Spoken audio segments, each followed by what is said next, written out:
Guys, the Indiana Fever organization does not look good with this. If you have Caitlin Clark, the Indiana Fever star, denying it, it's as if she's going to see someone about not visiting the physicians. As if that's just the way things are. It is what it is. According to Stephanie White, there is no news on Caitlin Fargo's possible timeline. I believe that many athletes and teams seek second opinions. White claims she hasn't talked to the trainers, but she did see another doctor. Without uttering a single word, the superstar who revitalized basketball in Indiana just sent the biggest message in WNBA history. Following her most recent groin injury, Caitlin Clark, the face of women's basketball and the player who packs arenas like a Taylor Swift show, has reportedly severed her contact with the Indiana Fever's medical team. The team was essentially informed that she was considering getting a second opinion. In my opinion, at her level, an athlete like Caitlin Clark ought to have been receiving these second thoughts. Man, she ought to have been getting calls from all these other doctors. However, Stephanie White addressed the press yesterday. Though she didn't reveal much, she did mention that Caitlin Clark was meeting with other medical professionals in New York. Having stated that, "What does the timeline for Caitlin Clark's return look like to me? I keep letting you know that the 17th is the August 30th. In all honesty, it's past time that this institution been criticized for using its generational brilliance as a prop in someone else's narrative. Here are the true behind-the-scenes activities at Gainbridge Fieldhouse and the reasons Caitlin Clark may be preparing to leave Indiana sooner rather than later. She has seen a different physician, another doctor, and she refuses to even provide the team with an update. No, you know that she has met with another physician, and we're awaiting an update. Well, that's pretty much it. She's waiting or not. They're waiting for but they haven't heard anything about her visit to another doctor. Subscribe if you're enjoying it." In apparent annoyance, Caitlin Clark clutched her right groin as she hobbled off the court against the Connecticut Sun on July 15th. It was more than a simple wound. It was the shattering point in what some are referring to as a Kawhi Leonard scenario, in which a superstar totally loses trust in the medical personnel on their team. News: Caitlin Clark. Indiana Fever guard Caitlin Clark had more medical testing earlier this week after suffering a right groin injury on July 15th. The team can attest that the assessments did not find any more damage or injuries. Clark will keep treating her with the Fever medical team, recuperation and rehabilitation, while putting her long-term health and welfare first. There is currently no schedule for Clark's return, and no further information will be given. As more information becomes available, it will be shared. This season, Clark has now sustained 4 different muscle issues. I have a left quadriceps injury, a left groin strain, and now a right groin strain. For a player whose injuries had never prevented her from playing in her. This injury parade isn't just poor luck, whether it's from her freshman season in the WNBA or her undergraduate career at Iowa. This pattern is blatantly indicative of medical mismanagement. However, the internet took notice of a particular statement made by Holly Rowe during the program. Holly Rowe claimed that she had no practice time prior to her most recent return following her quad injury. If that is indeed the case, then why was she going back to the court if she wasn't practicing or playing at her best? And that's something, really, that I brought up. I think Scott Agnes said Caitlin had gone all out during practice, but that was only the one time she did so before she went back to playing. When Clark was hurried back from her prior groin injury only to aggravate it within games of her comeback, it was the tipping point. Clark reportedly told team management, "I'm getting my own doctors. I'm not using our doctors." According to people familiar with the matter, she has refused to provide the team's training staff with updates after meeting with outside doctors. "We will be holding Dylan Clark out until she is completely recovered," as her team has stated. "We will take our time getting her back." Caitlin Clark must finally take matters into her own hands and make her own decisions after following Indiana Fever's advice. And I think that's what we're witnessing with the team she now has around her. Let's examine the information that you're not supposed to witness Indiana Fever. The chronology of Clark's injuries reads like a medical catastrophe. She was unable to attend the exhibition opening on May 3rd due to a painful left leg. She suffered a left quad strain on May 26th, which prevented her from playing in her first game. She had a left groin injury in June that kept her out of 5 games. She sustained a right groin injury in the closing minutes of the game against the Connecticut Suns on July 15th. Additionally, the Indiana Fever said on July 24th that there will be no schedule for her return, and no further information was given. In addition to missing the Commissioner Cup final, that equates to 11 regular season games. To put that into perspective, the WNBA has lost almost half of the season due to recurrent soft tissue injuries that can be avoided with the right training and medical attention. There are rumors that Caitlin Clark's injury might be far more serious than anticipated. She has been suffering from these kinds of ailments, and it's not typical for her to have back-to-back strains. As I have stated, Caitlin Clark's mobility is off, dude. We all know that the first one occurred around May 25th. Therefore, I think she may have returned too soon. Then she returned and suffered another injury somewhere in the middle of July, from the 4th to the 5th. That therefore leads us to the present. This is where it becomes quite telling, though. Without sharing the results with the Fever's medical staff, Clark went to New York to get second opinions. Stephanie, the coach, White said that she hadn't discussed what Clark's outside doctors found with the trainers. It's more than just an injury when your best player is basically defying medical advice. That is about total destruction of trust. Fans believed they were getting a better option than Christie sides when the Fever recruited Stephanie White. White arrived with credentials including a championship ring, 2023 WNBA Coach of the Year, a Players' Fever, and an understanding of winning. Instead, they received a coach who is intent on making things better. The sole positive development of the day is that Caitlin Clark is no longer interacting with Stephanie White. The coaches, the Indiana Fever's medical team, trainers, or physicians. She is seeing her own medical team, including doctors. The only positive news for today is that she has deserted the medical staff of the Indiana Fever, and I'm pleased with. It makes me joyful. She's letting it be known, ala Kawhi Leonard, as he did with the San Antonio Spurs. Look, when I'm ready, I'll get back to you all. I'm taking my own medical team with me. You guys are capable of beating it. Kick rocks. And, Caitlin Clark, I support you. This is the unpleasant reality that no one wants to acknowledge. Caitlin Clark was someone Christie sides knew how to use. Talk all you want about Sid's other shortcomings as a coach. She was aware of one basic idea, though. Instead of forcing a generational talent into your system, you should design it around them. Let Clark be himself, sides. She handed the ball to her. Watch the magic happen as you let her lead the offense at her own speed.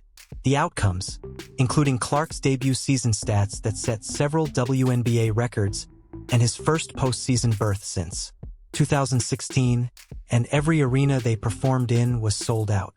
White essentially misunderstands what makes Clark unique when he says that he wants him to play off the ball and have 2 primary ball handlers. Magic Johnson is under pressure from the defenders, therefore you don't take the ball away from him. When Michael Jordan is being double-teamed, you don't bench him. Furthermore, your system cannot handle greatness, so you don't make Caitlin Clark a role model. Stephanie is the team's issue. Stephanie White is here. Caitlin Clark isn't you. Great players don't all turn into jerks overnight. It doesn't occur. It is a calculated move. Everyone also claims that they performed better without Caitlin Clark. Oh no. In fact, Caitlin Clark provides them a stronger chance despite this defeat. In the absence of Caitlin Clark, they are below 500. The Fever's July 22nd loss against the New York Liberty provided the most egregious proof of Clark's annoyance. Images of Clark and her agent in the Barclays Center tunnel with Liberty coach Sandy Brondello and players Brianna Stewart and Sabrina Ionescu appeared to be from a private meeting. This was not a typical post-game chat in which your agent is there to speak with the coaching staff and top players of another team. You are in a business meeting concerning your future. It was really evident from the optics. When Clark became available, the Liberty were pitching for their star, but the Fever were mishandling him. According to a number of accounts, Clark has effectively replaced the Fever's medical staff with her own physicians. She is refusing to discuss the results with the team's trainers while seeing experts in New York. In women's basketball, this degree of medical rebellion is unheard of and is a direct reflection of Kawhi Leonard's departure from San Antonio. Healthcare providers have noted that Clark's history of recurrent quad and groin problems point to either insufficient recovery or subpar training regimens. But in athletics, it begins like this. In the NFL, it begins like this. In the NBA, it begins like this. There are indications when the wheels begin to turn. Before a player is eventually traded, there are indications. The player eventually indicates where they are going next. You are under notice, Indiana Fever. You're under notice. You should be aware of what you've got going for you, on the asset before you, and you take any necessary action to rectify the situation. She continues to sustain the same kinds of injuries, which suggests that the underlying problem has never been adequately addressed. The question of whether Clark's medical staff is aware of the unique demands of her playing style was raised when the renowned trainer of Michael Jordan expressed worries about groin problems in professional athletes. Experts have a clear consensus: the approach of the Fever. It has been amateur hour for Clark's conditioning and injury avoidance. Let's discuss the true price of Clark's absence.